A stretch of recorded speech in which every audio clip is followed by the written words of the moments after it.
السلام عليكم ورحمة الله وبركاته. إن شاء الله يلقاكم هذا الفيديو وانتم في كامل الصحة والعافية. كنتمنى إن شاء الله تشاهدوا الفيديو من أول الفيديو إلى آخر الفيديو إن شاء الله باش تشوفوا الطريقة والعطرية أو المقادير اللي كنحتاجو باش نطيبوا هاد الغلالة أو الببوش. ودائما ما تنسونيش من لي لايك، واللي مازال ما اشتركتش معي في القناه واول مره كتكتشف القناه ديالي المتوسطه والمتواضعه، قناه الدراويش، طبعا لانني دائما كنقدم ما هو بسيط وفي المتناول. ما تبخلوش عليا من الاشتراك بالضغط على زر الجرس ابوني وتفعيل الجرس الاحمر باش هكذا يوصلكم كل جديد. فقط ندوزو الطريقه عفوا. كيف ما كتلاحظوا انا هنا الببوش راه خديته قبل من هذا الشيء كامل. اولا انني خديته وبيته ليله كامله في الحمراء او النخاله حتى لغد لي، عاد صفيته من هذيك النخاله ومريت مباشره باش نغسلو. كيف ما كتلاحظوا انا راني في السطح خديته يعني السطح باش نغسلو مزيان، يعني كيف ما كنقولوا حنايا نحرروا في الغسيل مزيان. ودائما كنغسل، المهم ضروري انكم تغسلوه وتعاودوا تغسلوه. شوفوا كيف ما كتلاحظوا يعني المره الاولى ما كانش كيبان نقي، بحكم اني غسلته مره وجوج وثلاثه وربعه، يعني ما قلت كيف ما قلت لكم انا ما حسبتش عدد الغسلات. المهم كنبقى نغسل فيه ونحاول نمعكو غير بشويه باش من نهرش او ما نكسرش الببوش، وكنصفيه في كل مره كيبانوا ليا مازال الفضلات كنعاود نغسل حتى بان ليا الماء ولا نقي تماما. بحكم البلاصه اللي انا تنسكن فيها فيها الاعشاب، كاين العرعار، كاين الخزامه، يعني شبعان اعشاب. راه بنتي كتوريكم حبه في يديها، راه هي مولات الفكره وهي اللي رغباتني جمعناها انا وياها. يعني الصون المنزلي 100%، يعني ما صيبناش في الزنقه ولا شرينا غلاله من الزنقه او ببوش. احنا اللي يعني جمعناها حبه بحبه، وان شاء الله تجربوا الطريقه اللي غندير كيف ما نجحت معايا غتنجح معاكم طبعا.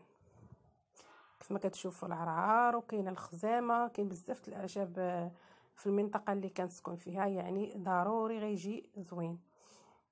مشات لي هنا نقطه، خديت برمه ودرت فيها الماء حتى غلا، يعني حتى يجيب الغليه ضروري باش نحترموا حتى الببوش حتى هو ما نجيوش نديروه في الماء بارد ونديروا ليه الموت البطيء. ضروري نخليو الماء حتى يغلى مزيان، عاد نكبوا فيه او نوضعوا فيه الببوش، وضروري نسميو بسم الله، راه كاننا غنذبحوا.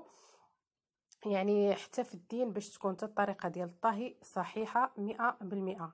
المهم خليت الماء حتى غلا وضفت ليه الغلاله بشويه بشويه، وسميت اسم الله طبعا، وضعت عليه قطعه ديال الحامض، وضعت ليه كذلك رويسات ديال الثومه، يعني قد ما درت الثومه كثيره كان مزيان، والثومه درتها بقشورها. كيف ما تلاحظوا العريشات ديال العرعار خليتهم غير شويه عطاو النكهه في الماء وحيدتهم، كتعرفوا راهم شويه مجهدين، يعني غير خليت طلعت عليهم الغاليه وحاولت صفيت كاع هذيك العريشات او الوريقات ديال العرعار.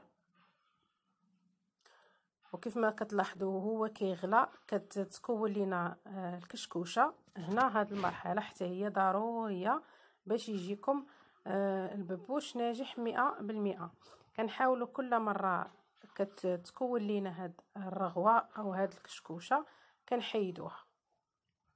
يعني الطريقه سهله مهله باش حتى انت الا كنتي بغيتي تديري الببوش في دارك وتعرفي اشنو دايره فيه، وتعرفي انك غاسلاه مزيان ما مخلياش الفضلات ديالو، خصوصا الا كنتي من محبي الببوش او الغلاله.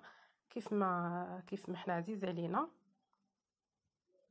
دائما كنحيدوا هاد الكشكوشه. هاد الكشكوشه هي اللعاب ديال الببوش، يعني قد ما حيدنا هاد الكشكوشه النتيجه كيف ما سبق وقلت لكم كتجي مرضيه. يعني كنبقى نحيد في الكشكوشه حتى كيبان ليا الماء صفى تماما.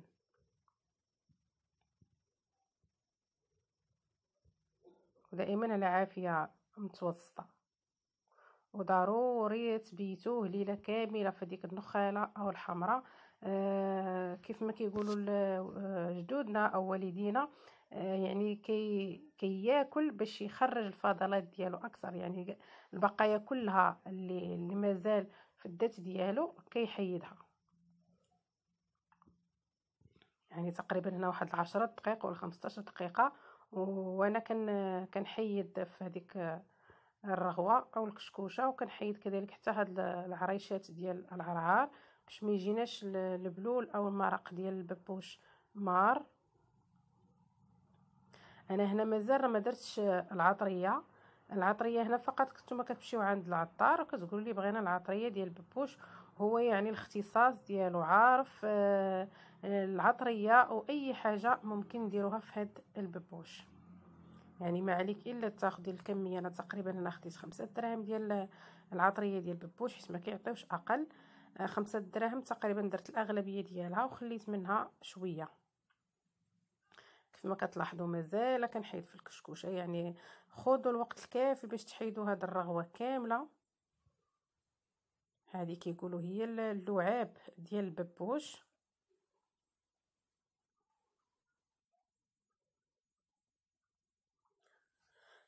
وصدقوني جات واحد النتيجه اللي مرضيه، ويعني كتخليك تاكلي بواحد الشهيه كبيره بحكم انك خادماه على يديك، يعني عارفه راسك غاسله مزيان وعارفه راسك دايره العطريه مزيان. يعني شي حاجه اللي نقيه 100%، خصوصا اللي كيعجبهم الببوش وما كيقدروش ياكلوا عند اي واحد. هنا بالنسبه للعشوب اللي قلت لكم، يعني كاين شي عشبات اللي ما عرفتش الاسماء ديالهم. المهم كاين باديانا، كاين ورقه سيدنا موسى، كاين الخدنجال داك العود الاول اللي هزيت بحال العود تاع سكينجبير، كاين عويدات ديال خرقوم عرق كيف ما قلت لكم، هاد نويويره، وكاين هذاك الورد الاصفر بما اللي كنسميوه البابونج. يعني بزاف العطريه هنايا اللي نقدر انا ما عرفتش الاسماء ديالها. هنا كيف ما كتلاحظوا هذه كلها الكشكوشه اللي زولت ليه، وكيف ما كتلاحظوا هنا في البرمه يعني الكشكوشه ما بقاتش والماء ولا صافي. كيف ما قلت لكم رميت تقريبا اغلبيه الكميه ديال هاد العطريه، جاتني كثيره بزاف ونقصت منها شويه. ان شاء الله نطيب به مره اخرى ان شاء الله. وعاودت ضفت الماء، يعني الا كان ناقصكم الماء حاولوا تزيدوا تضيفوا الماء الكافي، يعني طبعا يكون الماء طيب ما نزيدوش عليها الماء بارد. وغنسد عليها ونخليها حتى تطيب على خاطرها، يعني ما كتاخذش واحد الوقت طويل. وبحكم اننا غسلناها مزيان ونقيناها مزيان، ما كتعطيش حتى هذيك الريحه ديال الزفار اللي كنشمو في الببوش. يعني نقيناه بصفه، يعني نقيناه مزيان. هنا العطار ما دارش ليا الشونيه، كتكون داك المزيودات الصغيورين. انا خديت هنا هاد الحاره ودرتها باش هي تطلق ليا شويه الحروره، ونخليها على خاطر حتى يطيب مزيان. والوقت كيف ما قلت لكم اللي غيخصنا البلول نزيدوا الماء طايب. وهنا هو طاب، يعني بنتي راك تسنات بفارغ الصبر، يعني مازال سخون راها كتاكل فيه. هي من الناس اللي محبين الببوش بواحد الطريقه او بواحد الصفه خياليه.